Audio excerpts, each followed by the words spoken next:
Pas de Erling Haaland et pas de Mbappé pour le Real Madrid qui viennent un petit peu aussi chambouler les plans au mercato de Florentino Pérez qui voulait créer dès cet été au mercato 2022 les prémices, j'allais dire les débuts des Galactiques 3.0 pour venir en plus éblouir les supporters, pour éblouir aussi le monde entier dans le nouveau stade du Bernabéu qui sera bien sûr fini de construire d'ici la fin d'année 2022. Mais finalement les plans sont chamboulés, l'effectif du Real Madrid aujourd'hui qui était déjà très limité mais qui arrive quand même à remporter des Ligas, arriver en finale de Ligue des Champions, va quand même devoir se renforcer cet été si on veut créer un vrai cycle vainqueur au niveau national et international. Et il est clair qu'avec en plus tous les départs qui se profilent cet été, il va forcément falloir apporter de la concurrence, du sang frais et de la quantité autant que de la qualité. Et ça va passer forcément par un investissement. Investissement qui de base devait être mis sur Haaland et Mbappé, les deux têtes d'affiche du mercato pour créer une attaque surpuissante avec Vinicius, Rodrigo, Benzema, apporter des buts, des titres aux supporters et au club. Mais du coup, on peut quand même se le dire que l'investissement qui n'a pas été fait sur Haaland et Mbappé en termes de prime à la signature, transfert et gros salaire pourra être réinvesti sur les besoins à chaque ligne, à chaque poste que le club en tout cas demandait. On avait vu notamment dans ma vidéo sortie la semaine dernière sur le mercato idéal du Real Madrid qu'actuellement Tchouaméni au milieu de terrain est très demandé aussi par le Real, qu'il nous manquerait un arrière droit comme Pedro Porro ou un Reece James, et après bien sûr il manque encore quelques petites touches à faire surtout offensivement. Et qui de mieux pour remplacer Haaland et Mbappé au Real Madrid, on en parle aujourd'hui. Alors bien entendu aujourd'hui je vais pas m'intéresser forcément à l'aspect statistique des joueurs qu'on va faire venir, car forcément quand tu es le Real Madrid aujourd'hui et que tu as des grands besoins du côté de ton côté droit, qui a pas forcément eu, j'allais dire aujourd'hui, beaucoup de solutions fiables sur le long terme. Rodrigo a commencé à exploser ces 2-3 derniers mois, il montre vraiment la pleine mesure de son talent. Vinicius à gauche a verrouillé son couloir, Benzema en pointe a verrouillé l'attaque bien entendu comme vous savez tous. Il nous faudrait juste à la limite, vu qu'il y aura les départs de Jovic, de Mariano, potentiellement de Asensio, qui a déjà le départ de Gareth Bale, de Isco etc. qui sont actés, il nous faut du coup dans les besoins actuels, surtout un attaquant de pointe qui pourrait remplacer Benzema ou l'accompagner dans un 4-4-2. Et de l'autre côté, à droite, en tout cas, il nous faut absolument un grand joueur de ce côté-là. Que pour l'instant, Eden Hazard sera le remplaçant de Vinicius à gauche. Rodrigo, au pire, peut être le titulaire à droite ou le remplaçant à droite ou le remplaçant de Benzema en pointe, puisqu'il peut aussi jouer en pointe. Mais le Real Madrid voudrait vraiment miser sur deux profils totalement différents de Rodrigo. Et du coup, déjà, moi, j'aimerais beaucoup, et ça, un joueur pour lequel je milite énormément depuis des années, c'est Heung-min Son du côté de Tottenham qui peut autant jouer à gauche qu'à droite, que des fois en tant qu'attaquant. Des fois en l'absence d'Harry Kane il a extrêmement brillé avec des buts, des doublés, des triplés en prenant vraiment j'allais dire la pleine mesure de son talent et surtout toutes les responsabilités qu'il pouvait avoir en l'absence de Kane, et encore plus quand celui-ci, même quand Kane était présent et qui était vraiment en baisse de rendement totale, c'est Son qui fait la différence. Aujourd'hui le meilleur buteur de Tottenham c'était Son, du moins cette saison. En termes de buts et de passes décisives, il est monstrueux ce mec. Il a une abnégation sur le terrain, il a une rigueur, il a une vitesse, il a une percussion, il est capable de partir de la surface carrément de sa propre équipe pour aller marquer des buts. Le mec, une fois qu'il est parti, balle au pied, tu le rattrapes plus. Il a une finition, il a un sang-froid, il peut marquer du gauche, du droit, de la tête. Il est bon aussi pour tirer les coups de pied arrêtés, pour faire des passes D, ou des fois même carrément les finir sur les coups francs. Il a déjà marqué des coups francs. Mais en tout cas, Son, qui est un joueur qui est extrêmement intelligent, qui joue plus pour l'équipe que pour lui-même, car il sait qu'en jouant collectif, le ballon finit par lui revenir, et avec son sens aussi du placement et d'anticipation et du dribble, il arrive toujours à se mettre en bonne position, et qu'il soit loin ou près, c'est un mec qui a vraiment, j'allais dire, le sens de la finition. C'est un attaquant pur qui joue pourtant plutôt dans un rôle d'ailier, mais qui est extrêmement polyvalent. Et pour moi, avoir un Son, même si en général il joue plutôt à gauche et qu'on a Vinicius à gauche, Son c'est un mec comme je disais qui est polyvalent, qui peut jouer à plusieurs postes et qui est vraiment impressionnant. Il est en plus pile dans le bon âge simplement pour exploser encore plus, et c'est un joueur pour moi qui doit passer un palier. Tottenham pour lui c'est pas assez, c'est un club qui a pas assez d'ambition, pas assez de budget pour créer une véritable équipe avec un effectif quantitatif et qualitatif. Ils ont un bon 11 de départ mais pas énormément de bons remplaçants ni de joueurs pour passer des caps et battre des Liverpool, des Chelsea, City etc. sur toute la durée d'une saison pour gagner des coupes d'Europe. Et pour moi Heung-min Son c'est un joueur qui doit pas finir sa carrière avec un palmarès quasiment vierge. C'est interdit d'avoir des joueurs avec autant de talent qui soient démunis de trophées et surtout de jouer dans un grand club. Après si vous préférez vraiment parler d'un ailier droit pur, on va plutôt parler aujourd'hui de Riyad Mahrez qui à mon sens serait fantastique. Je pense qu'il a quasiment terminé son cycle du côté de City. Il a plus rien à prouver en termes de but, en termes de passe D. C'était le meilleur buteur de City cette saison. C'est un mec qui fait la différence contre les meilleures équipes en Angleterre, qui déçoit très rarement sur le terrain. Certes, il a raté un penalty du coup à la dernière journée qui pourrait peut-être leur porter préjudice ce soir entre City et Aston Villa et pour faire les comptes à la fin de saison. Mais globalement, ce mec ne rate quasiment jamais de penalty. Il en a raté que un en quelques années. Et sinon, entre son pied gauche magique pour faire les passes, avec les centres rentrants, centres extérieurs, sur les coups de pied arrêtés, pour simplement dribbler, pour percuter, faire des penalties.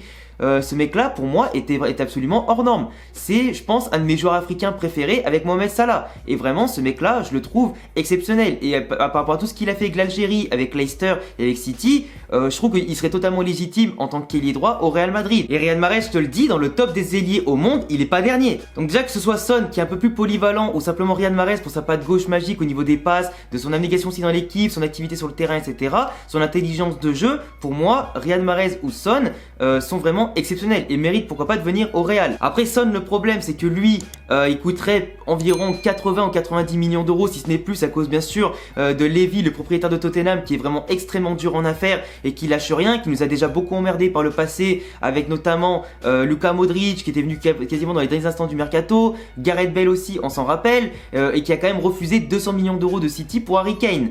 Donc tu vois, s'il est déterminé à garder Son, qui en plus a prolongé son bail jusqu'à 2025 ou 2026, pour aller sortir Son de là-bas, c'est problématique, à moins que le joueur fasse vraiment un giga forcing et que le Real mette le prix, tu vois.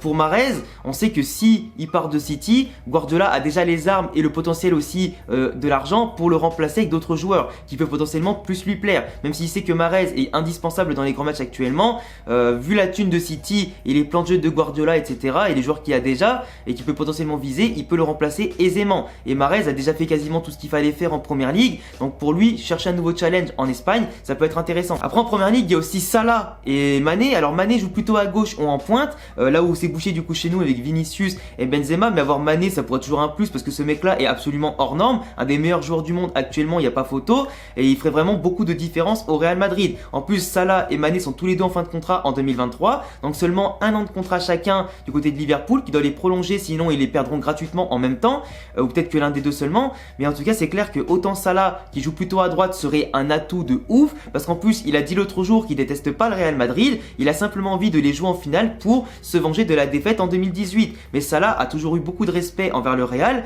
tout comme Mané également, et ce sont deux grands joueurs qui ont vraiment le statut aujourd'hui éventuellement de Galactique 3.0, qui pourrait faire passer un énorme cap au Real en venant boucher un espace à droite qui était un peu friable et apporter pourquoi pas des solutions de rechange en pointe quand Benzema partira ou simplement quand faudra l'épauler en cas de besoin suivant les schémas tactiques. Et au niveau de la technique, de la vista, de la vitesse, de n'importe quoi comme tu veux, c'est vraiment des joueurs qui peuvent apporter énormément de choses. Ils ont le niveau et la dimension du Real, ça fait aucun doute. Mais après à l'inverse d'Mahrez où l'opération coûterait beaucoup moins cher et serait je pense aux alentours de 50-60 millions d'euros pour Mahrez, et serait beaucoup plus facile à faire, c'est un petit peu à l'image de Son. Finalement Salah et Mané sont verrouillés par Liverpool, qui vont tout faire pour les prolonger, les augmenter, etc., pour les garder le plus longtemps possible, pour gagner des premières ligues, des ligues des champions, et voir qu'avec Klopp ils remportent beaucoup de titres, et du moins c'est d'en remporter un peu plus, même s'ils ont Luis Diaz, qu'ils ont Diogo Jota, qu'ils ont un effectif qui est de malade, en tout cas du côté de Liverpool, ils vont tout faire pour les garder, et c'est normal vu que c'est en tout cas deux immenses stars qui leur ont permis de passer des paliers, de remporter beaucoup de matchs et de satisfaire l'exigence d'un club de ce niveau là. Après on parle beaucoup aussi de Darwin Núñez éventuellement, que j'avais déjà présenté sur la chaîne il y a maintenant plus d'un an,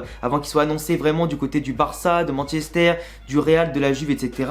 Darwin Núñez qui marque plus de 30 buts cette saison avec le Benfica, toutes compétitions confondues, qui n'aura pas ramené de titre vu en tout cas l'hégémonie de Porto et ce qu'ils ont fait là-bas cette saison, mais Darwin Núñez qui à mon sens, par rapport à ce qu'il a montré au Portugal mais aussi en Ligue des Champions, a le potentiel à 22 ans aujourd'hui de passer un nouveau palier. Normalement c'est sûr qu'il part, ça a été annoncé, etc., en interne et tout ça.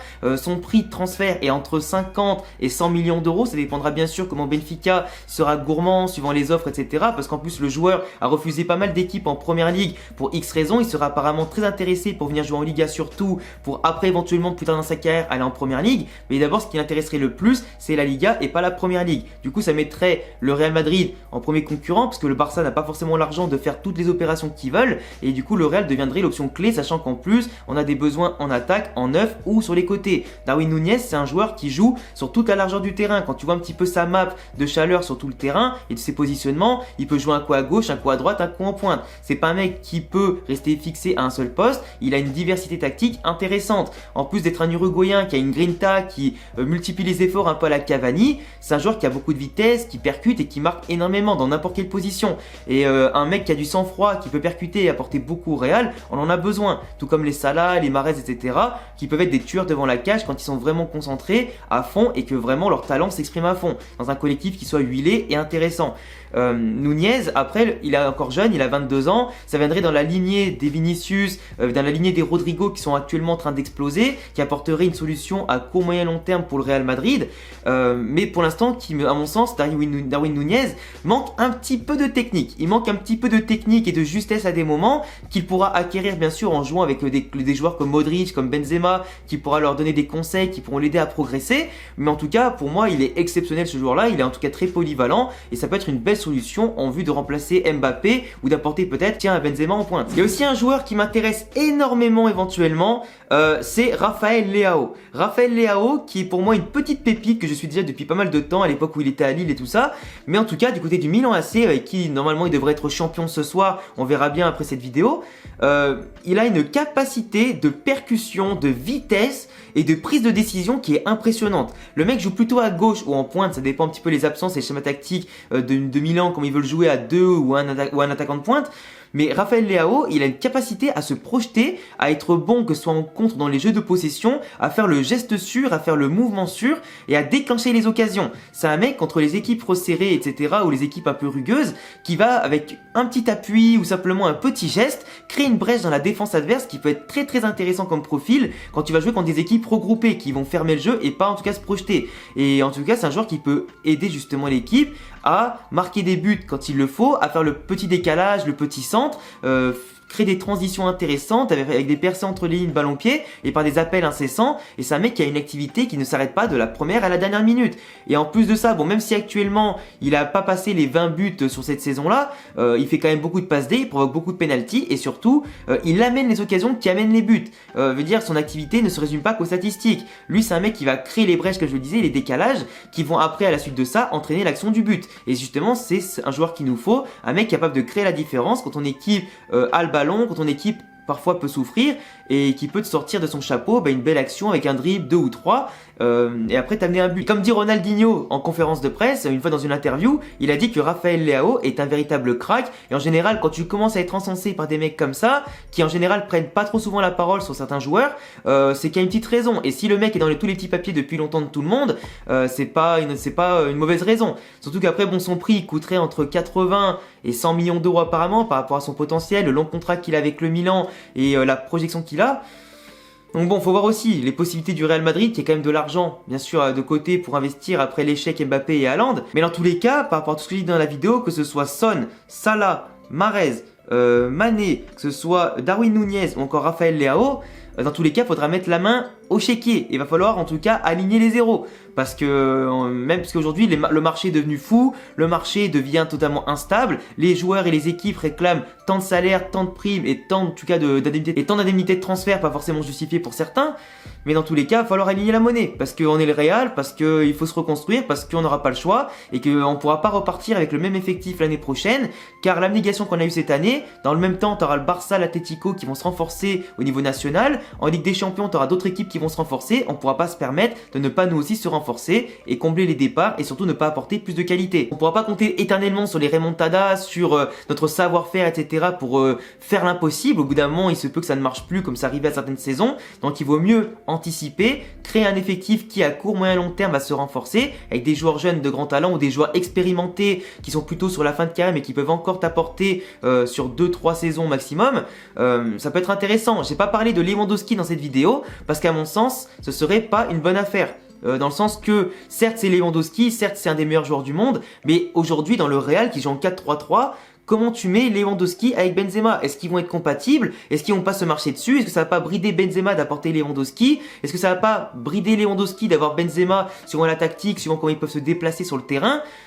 Pour moi, ça n'aurait aucun sens d'apporter Lewandowski. Ça serait peut-être cool, comme ça pourrait ne pas être cool. Et forcément, je préfère éviter un risque comme ça avec un joueur comme Lewandowski qui, vu son âge et tout ça, peut te servir que 1 ou 2 saisons. Je préférais miser sur des joueurs jeunes comme Darwin Nunez et Raphaël Leao à choisir, si je devais en prendre 2. Comme ça, ils peuvent apporter de l'avenir, de la vitesse, de la progression et surtout, avec Vinicius et Rodrigo, créer pourquoi pas un quatuor d'avenir extrêmement puissant. Donc voilà les gars, en tout cas, c'est tout pour cette vidéo. Je vous laisserai me dire en commentaire ce que vous avez pensé des joueurs que j'ai proposés dans la vidéo, de mes analyses par rapport à ces joueurs-là, de ce qu'ils pourraient apporter au Real, des choix que j'ai pu faire. Faites en tout cas aussi vos propres choix dans les commentaires, faites des estimations aussi, pourquoi pas de prix, ça pourrait être intéressant ou pas. Et je vous laisserai bien sûr comme d'habitude vous abonner à ma chaîne si vous aimez le Real Madrid, le football et mes vidéos. Tous mes réseaux s'affichent ici et en description. Et à bientôt les amis pour une prochaine vidéo. Ciao!